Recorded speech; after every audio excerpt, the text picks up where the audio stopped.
City में ये maximum 8 की दे रही है।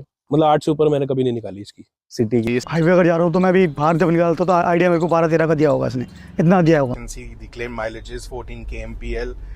However, in the city you should get anywhere between 7 to 8, and on the highways you should get somewhere between 10 to 12. Petrol तो mileage की अगर बात करो, डीजल सिर्फ मैनुअल मिलता है और यहाँ पे लगभग 13 से 14 किलोमीटर पर लीटर मिलता है, विच इज माइलेज वही है जो आप बता रहे हैं, 8 से 7 की। और हाईवे पे 11 से 12 की माइलेज है इस गाड़ी की। पूरे रास्ते में वो दी है नियरली 9 से 10 किलोमीटर पर लीटर की। अब सिटी में अगर मैं बात करूं तो इसकी कई टाइम पे माइलेज 8 से 9 किलोमीटर पर लीटर की भी रही थी, लेकिन ओवरऑल जो ये मुंबई एक्सप्रेस वे है इसमें इसने 10 से 11 किलोमीटर पर लीटर तक की भी माइलेज ऑफर कर दी थी। तो 100 किलोमीटर्स के ड्राइव में फ्यूल लगा है 9.91 लीटर्स। तो ये आप देख सकते हैं 10.09, यानी कि लगभग 11 के MPL की माइलेज इस गाड़ी ने दे दी है मुझे। इन सब की एवरेज, 4 लोगों की एवरेज अगर हम निकालें तो सिटी में आती है 9.8 और हाईवे पे 14.1। नमस्कार दोस्तों, मैं योगेश व्हील्स चैनल पर आपका स्वागत करता हूं और आज मैं आपको बताऊंगा कि MG हेक्टर कितनी माइलेज देती है। मैंने इसमें 6, 7, 8 से लेकर 17 तक की माइलेज निकाली है, तो आपको सारी डिटेल्स आज बताऊंगा विद प्रूफ। तो आइए शुरू करते हैं।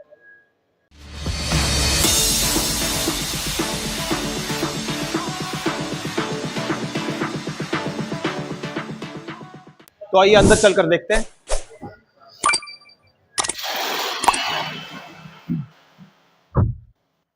तो दोस्तों हम आ गए हैं गाड़ी के अंदर और आइए लाइट इसकी ऑन कर लेते हैं।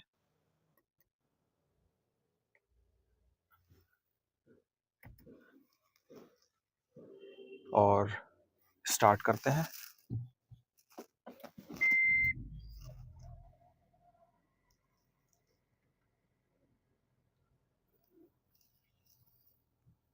तो दोस्तों ये है MG हेक्टर पेट्रोल वर्जन। ये ऑटोमेटिक मैंने ली है। CVT ट्रांसमिशन है इसमें। 1.5 टर्बो चार्ज्ड इंजन है। 143 bhp ये निकालती है 250 Nm टॉर्क के साथ, और बड़ी साइज की कार है पेट्रोल में। देखिए, ज्यादा माइलेज आपको चाहिए तो फिर तो वो आपको डीजल में मिलेगा। अब मैं इसमें बताऊंगा आपको कितना माइलेज मुझे इसमें मिला। देखिए, ये जो इसकी स्क्रीन है इसमें कोई भी ऐसा कंट्रोल नहीं है जहां से आप ये पता लगा सकें कि भाई इसमें क्या एवरेज है, क्या इसका माइलेज है।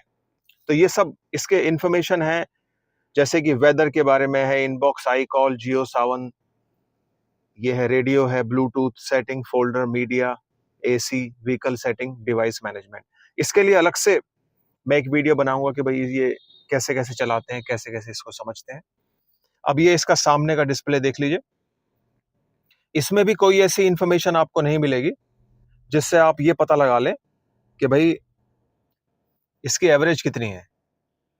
ये देखिए, इसमें जो है अभी जैसे ये वार्निंग का मैसेज है, फटीग ड्राइविंग है, ब्राइटनेस है, ठीक है। ऊपर से जो है फिर ये आपका ये रेडियो वाला आ गया, ये फोन वाला आ गया ऑप्शन, नेविगेशन वाला हो गया ये। तो इसमें कहीं पे भी जो है इस तरह का कोई वो नहीं है, आपको कोई इन्फॉर्मेशन ऐसी नहीं है जिससे पता चले कि भाई इसकी माइलेज कितनी है। तो वो पता चलेगी आपको इसके ऐप से। देखिए, MG हेक्टर जो है एक प्रीमियम मिड साइज की SUV है। कंपनी की जो माइलेज है मैनुअल पेट्रोल की वो 13.79 किलोमीटर पर लीटर की है, और ऑटोमेटिक वाली जो माइलेज है कंपनी की वो 12.34 किलोमीटर पर लीटर की है। मैनुअल डीजल की माइलेज जबकि ज्यादा है, वो है 15.58 किलोमीटर पर लीटर। ड्राइव क्वालिटी इसकी बेटर है जो इस सेगमेंट की बाकी गाड़ियां हैं। पेट्रोल कार की एक्सपायरी 15 साल है दिल्ली में, और डीजल की 10 साल है। ये भी एक रीजन था मेरा इसको लेने का। और अगर आप डिसिप्लिन ड्राइवर है, डिसिप्लिन में आप चलाएंगे 60-80 की स्पीड पे, तो ये आपको ज्यादा माइलेज दे देगी। मैंने 17 तक माइलेज निकाली है, वो मैं आपको दिखाऊंगा इसके ऐप में। और अगर आप हल्के में चलाएंगे ऐसे ही तो आपको 6 से 8 की माइलेज भी देगी। ओवरऑल मेरा एक्सपीरियंस ये रहा है कि अगर आप इसको सिटी में चलाएंगे तो आपकी माइलेज 6 से 8 के करीब आएगी लगभग, और जो कि 8 से 10 भी हो सकती है। और जब आप थोड़ा मेन रोड पे जाएंगे तो 10 से 12 भी जाती है माइलेज। और अगर आप इसको 60 to 80 पे चलाएंगे कांस्टेंट क्रूज कंट्रोल लगा के, तो मैंने 17 तक भी माइलेज इसकी निकाली है। तो अब आपकी चॉइस है कि आपको ये गाड़ी कैसी लगती है, आप चला कर देखें, बाकी सेगमेंट की गाड़ियां भी चला के देखें, जो आपको अच्छी लगती है वो आप लें। बाकी तो एक कहावत है कि भाई अगर आपको हाथी पालना है तो फिर उसकी खुराक क्या पूछना। और एक चीज और है कि भाई इसके अंदर सीएनजी नहीं लगती। दिल्ली में इसमें सीएनजी लगाने का कोई ऑप्शन नहीं है, और ना ही वो कागजों पर चढ़ेगी, ना ही वो आरसी पे चढ़ेगी। तो इस चीज के लिए भी आप सावधान रहें। तो दोस्तों ये डेटा मैंने निकाला है MG हेक्टर के ऐप से, और मैं वो स्क्रीनशॉट भी लगा दूंगा इस डेटा के एंड में। तो आप देख सकते हैं कि फर्स्ट कॉलम में किलोमीटर रन दिया हुआ है, और सेकंड कॉलम में मैंने मेंशन किया है कि फ्यूल एफिशिएंसी कितनी है। यानी कि जैसे आप देखें फर्स्ट वाले में कि भाई 2 किलोमीटर अगर गाड़ी चली तो 10.5 की इसने माइलेज दी। इस तरह से हम इसको आगे पढ़ते जाएंगे कि भाई 9 किलोमीटर चली तो 8.5 की माइलेज, 37 किलोमीटर जब चली तो 8.5 की माइलेज। अब इसमें डिपेंड करेगा कि भाई ये कितना ट्रैफिक उस टाइम मिला, कितनी स्पीड थी, ठीक है जी। और इसमें मैं आपको वर्स्ट और बेस्ट दोनों केस दिखाऊंगा अभी। 21 किलोमीटर चली तो 9.5 के लगभग, 12 किलोमीटर चली तो भाई 12 के करीब लगभग एवरेज, 38 चली तो इसमें जो है भाई लगभग 8 की माइलेज, और भाई 38 के बाद आप ले लो भाई 3 चली तो 3 जब चली है तो भाई 7.5 की, 5 चली तो भाई 8.5 की, 8 किलोमीटर चली तो 7 की लगभग, 16 जब चली इसमें जो है ये 6.5 के करीब, लगभग 7 ही मान लो, ये वर्स्ट में से है। तो इसके बाद 19 जब चली तो 7.5 के करीब माइलेज मिली, 16 जब चली तो 8 के करीब मिली, 18 जब चली तो 8.5 के करीब मिली, 27 जब चली तो 7 के करीब मिली हमें माइलेज। और उसके बाद ये देखिए 11 किलोमीटर का जो डेटा आ रहा है ये वर्स्ट डेटा में से है कि भाई 6 के करीब माइलेज मिली है, लगभग 6.5 की मान लो आप। और 7 किलोमीटर चली तो लगभग ये वही 6.5 के करीब। तो ये वो वाला वर्स्ट सिनेरियो जहाँ पे भाई ट्रैफिक ही ट्रैफिक है और बहुत स्लो चल रही है गाड़ी। और एक चीज़ और ये कि एक चीज़ और मैं बताना चाहूँगा कि ये सारा डेटा विद एसी है। जब भी गाड़ी चलती है ये तो एसी के साथ ही चलती है, क्योंकि पोल्यूशन भी है दिल्ली में, आपको पता ही है ये चीज़ है। और इसके बाद देखिए जो बेस्ट डेटा है फिर ये आगे आ रहा है कि भाई 164 किलोमीटर जब ये चली है तो 15.5 की माइलेज इसने दी। और जो मैंने आपको बताया था कि बेस्ट माइलेज वाला वो जो सीन था वो ये है कि 151 किलोमीटर जब चली, जब हम हापुड़ से वापस आ रहे थे, तो ये वो वाला डेटा है जिसमें 17 की माइलेज इसने दी है, 16.9। ये वही वाला डेटा जब मैंने बताया आपको कि मैंने 80 के करीब एक्सप्रेसवे पे चल रही है भाई, हाईवे पे चल रही है क्रूज लगा के, तो उस टाइम डेटा इसने ये दिया है। फिर आगे देखो कि 17 किलोमीटर वाला डेटा जो है वो 13 की माइलेज, 20 किलोमीटर वाला लगभग 13 12.8 का, 5 किलोमीटर वाला डेटा लगभग 12.5 का, फिर 5 किलोमीटर चली तो देखो 11.5 का, 11:45 का, तो फर्क आ गया दोनों में।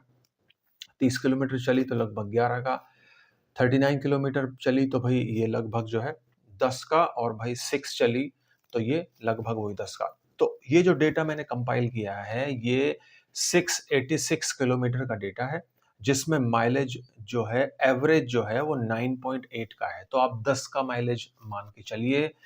अब ये कुछ स्क्रीनशॉट देख लीजिए, ये स्क्रीनशॉट वही है जो MG के ऐप से मैंने निकाले हैं, जिसमें से सारा डेटा ये मैंने एक्सट्रैक्ट किया है। तो इसका कंक्लूजन यही है कि भाई वर्स्ट केस इसका यही है कि भाई 6 से लेके 8, वही 6.5 से 8 और 10, और भाई बेस्ट केस मैंने दिखा दिया आपको कि भाई 17। अब ये डिपेंड करता है आपकी ड्राइविंग स्किल्स के ऊपर, ड्राइविंग स्टाइल के ऊपर। अब मैंने जब डिसिप्लिन होकर चलाया है इसको तो भाई 17 तक माइलेज दे दी, और वैसे आप अगर इसको चलाएंगे, नॉर्मली चलाएंगे या रफ चलाएंगे तो उससे फिर वो माइलेज पे फ़र्क पड़ेगा। एक चीज़ और कि इसमें जो है मोड दिए हुए हैं, जैसे कि भाई इको मोड है, इको मोड पे आप क्रूज़ कंट्रोल चलाओगे तो तब वो 17 तक की माइलेज दिए। जब आप इको मोड हटा दोगे तो आरपीएम थोड़े बढ़ जाते हैं, तो फिर माइलेज भी इसकी कम हो जाती है। अगर आप स्पोर्ट्स मोड पे चलाओगे तो माइलेज और ज़्यादा कम हो जाएगी। तो अगेन फाइनली आपकी चॉइस है कि भाई आप कौन सी लेना चाहते हैं। भाई अगर सबसे बेस्ट माइलेज चाहिए तो फिर तो आपको जो है डीजल ही लेनी पड़ेगी, पर उसमें ये है कि भाई 10 साल चलेगी, ये आपको देखना होगा।